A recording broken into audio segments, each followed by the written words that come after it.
ఇవాళ నేను మాట్లాడేది ఇదిగో ఈయనందరికీ తెలిసిన వ్యక్తి. నా అన్వేషణ అని ఒక యూట్యూబ్ ఛానల్ ఉంది. తర్వాత ఇప్పుడు ప్రపంచ యాత్రికుడు అనే యూట్యూబ్ ఛానల్ ఉంది. ఇంకా ఈ ఆయన్ని అరుచుకోవటానికి వచ్చానమాట. అరుచుకోవటం అంటే ఈయన గురించి మాట్లాడటానికని వచ్చాను అంటారు కదా, గట్లన్నమాట.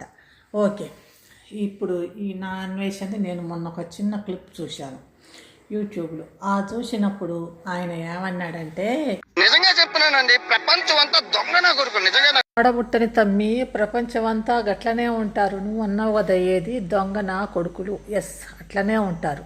మనం ఎక్స్పెక్ట్ చేయకూడదు వాళ్ళు ఏదో మనకి మంచి చేస్తారు అనేది. మన ఎక్స్పెక్టేషన్స్లో ఉండొద్దు. అందరూ నీలాగా మంచోళ్ళు ఉండరు కదా తమ్మి. అందరూ వాళ్ళు కొంతమంది దొంగ నా కొడుకులు అంటే ఎవరు? డబ్బులే కదా, ఎక్కడైనా కూడా డబ్బు కోసమే కదా, డబ్బుల్ని మోసం చేయటం, డబ్బు కోసమే ఆడిగిపోయినా అంతే కదా. ఇంకా వాళ్ళ అవసరాలకి వాళ్ళు ఎవరి అవసరాలు వాళ్ళకు ఉంటాయి అనుకోవాల్సిందే. ఇంకా అందరూ అట్లనే, అందరికీ అవసరాలు ఉంటాయి కాబట్టి అందరూ వాళ్ళ డబ్బు వేషాలు వాళ్ళు వేస్తుంటారు. కంట్లో నీళ్ళు వస్తాయి.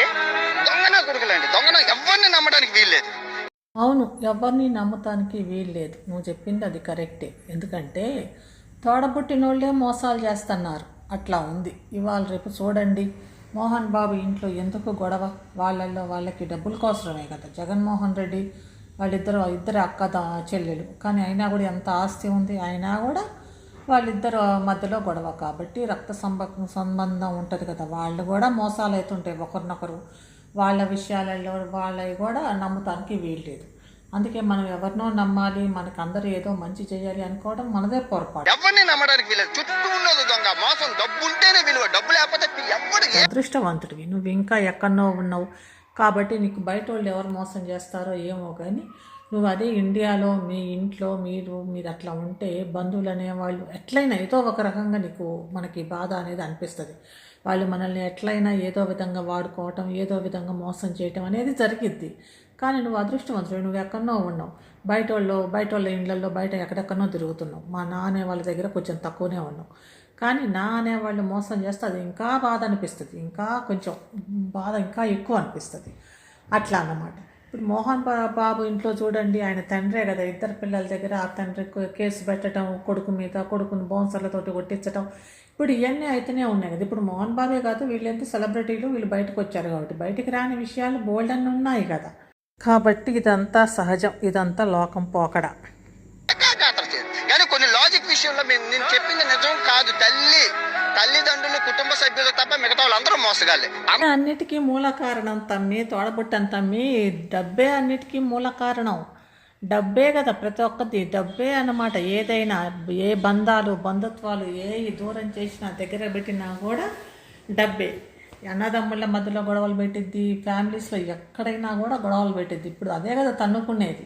ఇప్పుడు కుటుంబ సభ్యుల్లో కూడా గొడవలు పెట్టేది ఏంటంటే అదే డబ్బు. ఆ డబ్బు ఎంతో విలువయ్యింది. అట్లా అప్పుడే అట్ ద సేమ్ టైం ఆ డబ్బు ఎంతో నీచమయ్యింది. అంత నీచమైన డబ్బు ఎంతో విలువయ్యింది. ఆ డబ్బు సంపాదన కోసం తల్లిదండ్రులు పుట్టంగానే పిల్లగాన్ని తీసుకుపోయి 3 పిల్లలను తీసుకుపోయి 3వ ఏడప్పుడే బళ్ళో చేరుస్తారు. ఎందుకంటే వాడు ఇంత చదువుకొని వాడు డబ్బు సంపాదించాలి. అదే కదా main goal. End of the day goal ఏంటంటే వాడు డబ్బు సంపాదించాలి. ఆ డబ్బు ఎంతో విలువయ్యింది, ఎంతో ఇది. కొంతమందికి ఎంతో మంచిది అంటారు, ఎంతో ఇది, కానీ ఎంతో డేంజరస్. ఆ డబ్బు ఎంతో నీచమయ్యింది.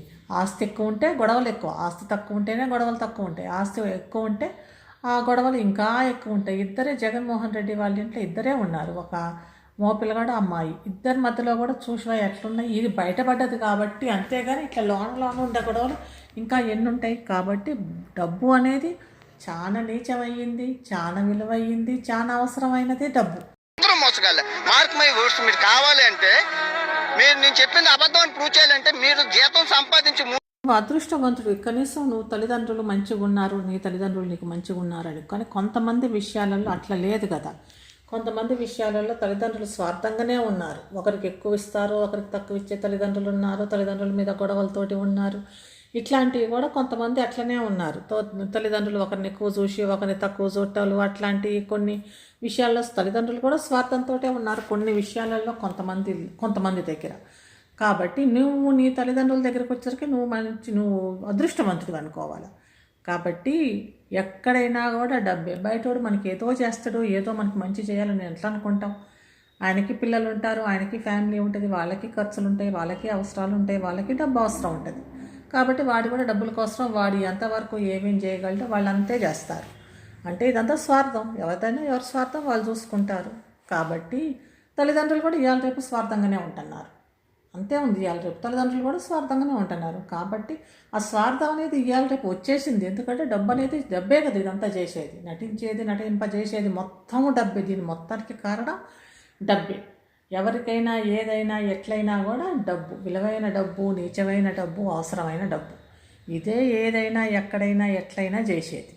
కాబట్టి ఈ డబ్బు గురించే అంతా ప్రయాసలు, పాటలు, ఏదైనా కూడా.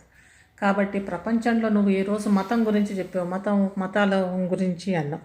మతంతో దేశాలు నాశనం అవుతున్నాయి అన్నారు. ఇదంతా ఏంటంటే మిడిల్ క్లాస్ వాళ్ళకి మాత్రమే ఈ మతాలు, కులాలు. ప్రపంచంలో ఉంది 2 మతాలు, 2 కులాలు. ఏంటంటే డబ్బున్నోడు, డబ్బు లేనోడు, అంతే. డబ్బున్నోడు పోయి ఏ మతం ఉన్నన్నా చేసుకుంటారు. ఏది ఎవరు ఆ సౌదీ రాజు పోయి ఎవరినన్నా చేసుకుంటాడు. తెల్లామని చేసుకుంటా, లేదా క్రిస్టియన్ ఆమని, కానీ ఆయన కరెక్టే ఆయన్ని పైకెత్తుతారు. అదే సౌదీ రాజు కాకుండా ఎవరో కొంచెం తక్కువ ఉన్నోళ్ళు, తక్కువ డబ్బు లేనోడు పోయి ఎవరైనా తెల్లపిల్లని చేసుకుంటే, తెల్లపిల్లని చేసుకున్నాం, మంచిది కాదు, అదేంది పంది తింటుంది అని అంటారు. పంది మాంసం తింటుంది, పంది కూర తింటుంది, కాబట్టి హరాము అని అంటారు. అదే సౌదీ రాజు ఆ తెల్లామని చేసుకుంటే, యూకే ఆమెను చేసుకుంటే, ఆ తెల్లామని చేసుకుంటూ ఓహా అనుకుంటే అదొక సెన్సేషన్. ఇప్పుడు అట్లనే ఉంది. డబ్బున్నోడు, డబ్బు కులం కూడా డబ్బులున్నోడు, డబ్బులు ఉన్నోడే పెళ్లి చేసుకుంటాడు. డబ్బులు లేనోడు, డబ్బులున్నోడు ఏవో అని అట్లా దేకడం అట్లా ఉంది ఇక్కడ. కాబట్టి ఈ మతాలు కానీ కులాలు కానీ ఏం లేదు. మిడిల్ క్లాస్ వాళ్ళని, లోవర్ మిడిల్ క్లాస్ వాళ్ళు అంటే దిగువ మధ్యతరగతి వాళ్ళని మాత్రమే శాసించేది. అంతవరకు ఈ కులాలు, ఈ పెద్ద వాళ్ళు ఉంటారు కదా, వీళ్ళని వాడుకొని వాళ్ళ పబ్బం గడుపుకుంటానికి. అసలు మాట్లాడితే ఉన్నది 2 కులాలు, 2 మతాలు, డబ్బున్నోడు, డబ్బు లేనోడు. ఈ 2 కులాలే ఉన్నాయి ప్రపంచంలో, ఈ 2 మతాలే ఉన్నాయి. దీనికోసమే ప్రపంచం అంతా పరుగుడు పెడుతుంది. అంతేగాని ఏదో అయ్యింది ఏదో అని ఇంకోటి గుడ్ వర్డ్స్ కూడా ఏమీ లేవు. అయ్యింది మంచోళ్ళు, ఎమోషన్స్, ఇవన్నీ డబ్బుల ముందు ఇవన్నీ తుడిచిపెట్టుకొని పోతాయి. ఏదైనా ఇవాళ రేపు ఇట్లానే ఉంది డబ్బు. కానీ అది అవసరం కదా, అది ప్రతిదానికి అది అవసరం కాబట్టి ఏం చేస్తారు, దాని మీదనే ప్రపంచం నడుస్తుంది.